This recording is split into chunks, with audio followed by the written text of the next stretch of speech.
Malam itu, keheningan seolah menjadi kawan paling akrab di dalam kamar pengantin kami yang dipenuhi aroma melati dan lilin aromaterapi yang menenangkan. Jantungku berdegup kencang. Suaranya seolah beradu dengan detak jam dinding yang terus berputar, mengingatkanku bahwa saat yang paling mendebarkan dalam hidupku akhirnya tiba.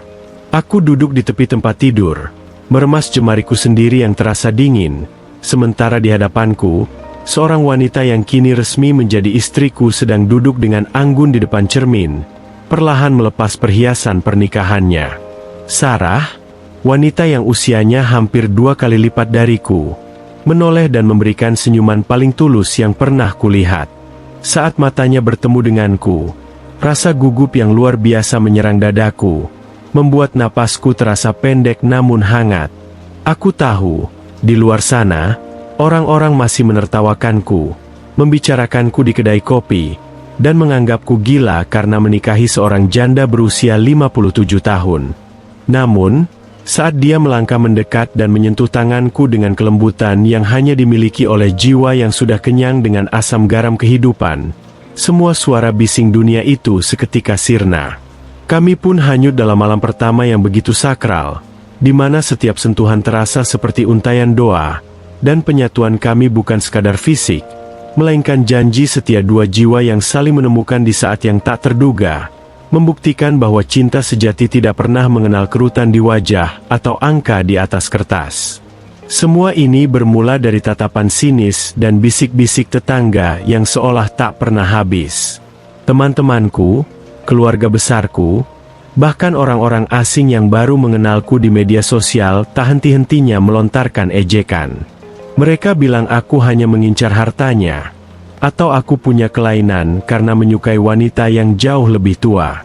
Beberapa teman dekatku bahkan terang-terangan tertawa di depanku, bertanya apakah aku tidak bosan jika nanti harus mengurus seorang nenek-nenek di masa mudaku. Aku hanya diam.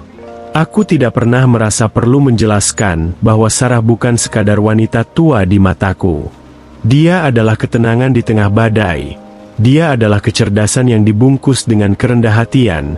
Dan dia adalah satu-satunya orang yang melihat potensiku saat orang lain menganggapku tidak berguna. Pertemuan pertama kami terjadi di sebuah taman kota yang tenang, saat aku sedang frustrasi karena kegagalan bisnis pertamaku.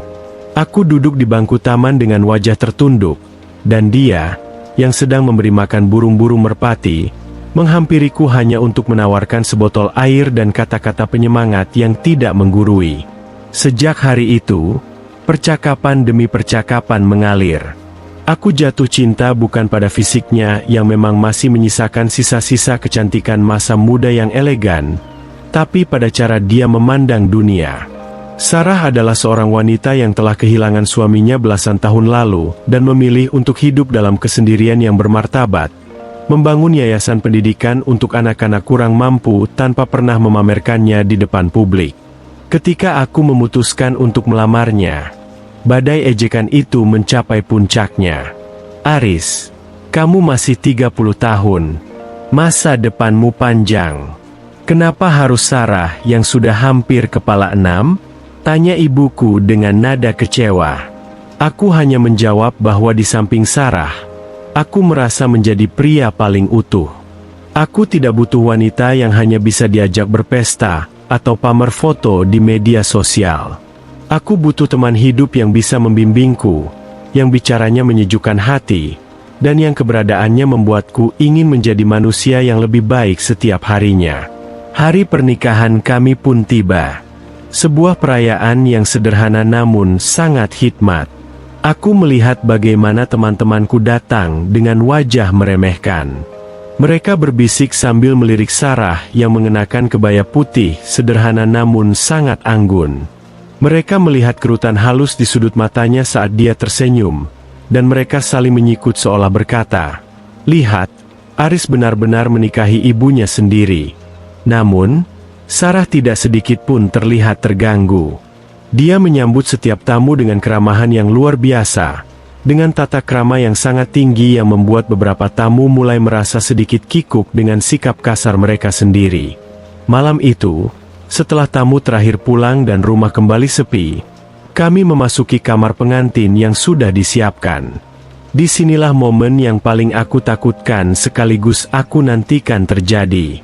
Aku merasa gugup bukan karena keraguan, tapi karena rasa hormat yang begitu besar padanya. Aku takut aku tidak bisa menjadi suami yang baik untuk wanita sesempurna dia. Saat kami duduk berhadapan di tempat tidur, Sarah memegang wajahku dengan kedua tangannya. Kulitnya terasa sangat lembut, dan aroma parfumnya yang klasik memenuhi indera penciumanku. "Aris," bisiknya lembut, "jangan dengarkan apa yang mereka katakan. Di kamar ini, hanya ada aku dan kamu.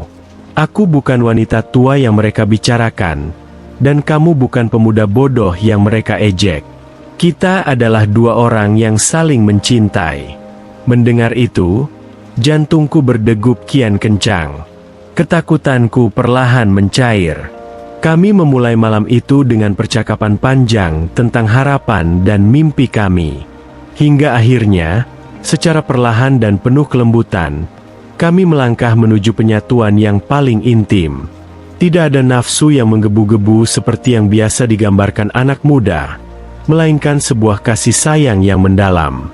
Setiap pergerakan dilakukan dengan penuh perasaan, seolah-olah kami sedang menulis puisi di atas kulit masing-masing.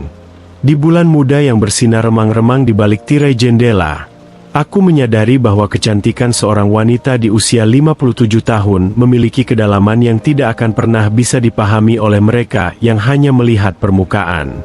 Ada kenyamanan, ada keamanan, dan ada kehangatan yang luar biasa saat kami akhirnya menjadi satu di malam pertama itu.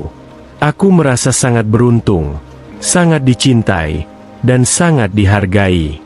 Keesokan harinya, kejutan bagi mereka yang mengejekku baru saja dimulai. Kami mengadakan acara ramah tamah kecil di sebuah hotel ternama untuk kolega-kolega bisnis dan keluarga besar yang masih skeptis.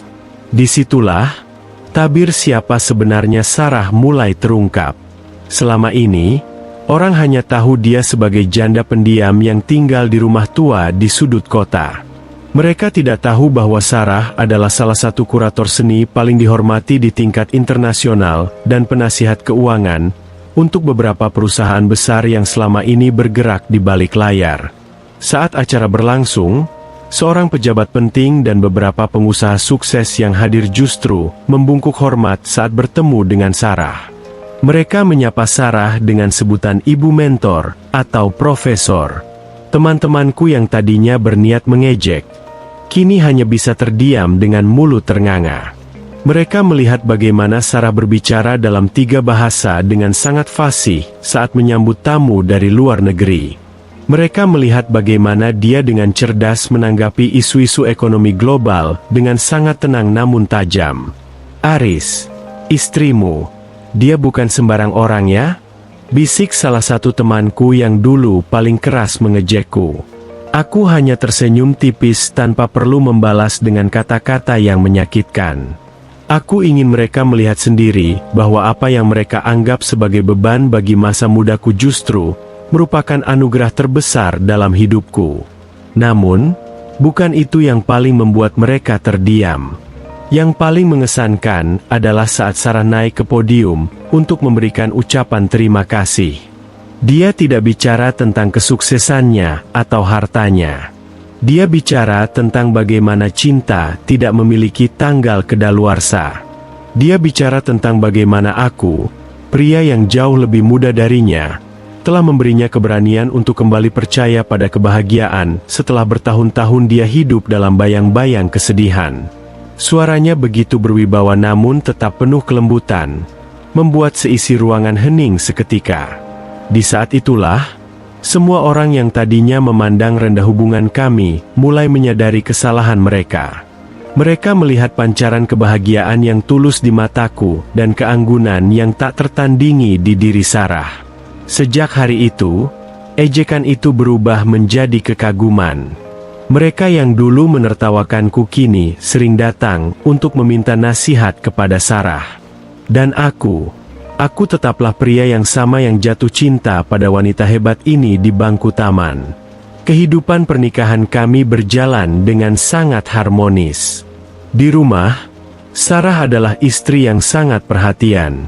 Dia tetap memasakkan makanan favoritku, mendengarkan keluh kesahku tentang pekerjaan, dan memberikan pelukan yang selalu bisa meredakan lelahku. Setiap kali aku menatap wajahnya di pagi hari, melihat garis-garis halus yang menandakan perjalanan hidupnya yang luar biasa, aku selalu bersyukur. Aku tidak pernah menyesal sedikit pun. Malam pertama yang kami lalui dengan penuh debar itu menjadi pondasi yang sangat kuat bagi hubungan kami. Kami belajar bahwa keintiman bukan hanya soal fisik, tapi soal bagaimana dua hati bisa saling memahami tanpa perlu banyak bicara. Seringkali, saat kami duduk berdua di teras rumah sambil menikmati teh sore, aku teringat kembali masa-masa di mana aku harus menguatkan hati dari segala cemoohan orang. Ternyata, kebahagiaan itu memang harus dijemput dengan keberanian. Jika dulu aku menyerah karena takut diejek, aku tidak akan pernah tahu rasanya dicintai oleh wanita sekelas Sarah. Dia telah mengubah perspektifku tentang hidup. Dia mengajariku bahwa kedewasaan bukan soal usia, tapi soal bagaimana kita bersikap terhadap masalah. Kini, orang-orang tidak lagi melihat Sarah sebagai janda 57 tahun. Mereka melihatnya sebagai sosok inspiratif, seorang wanita yang memiliki kecantikan batin yang melampaui usia fisiknya. Dan bagiku, dia akan selalu menjadi pengantin wanitaku yang cantik, yang membuat jantungku berdebar kencang setiap kali dia tersenyum padaku.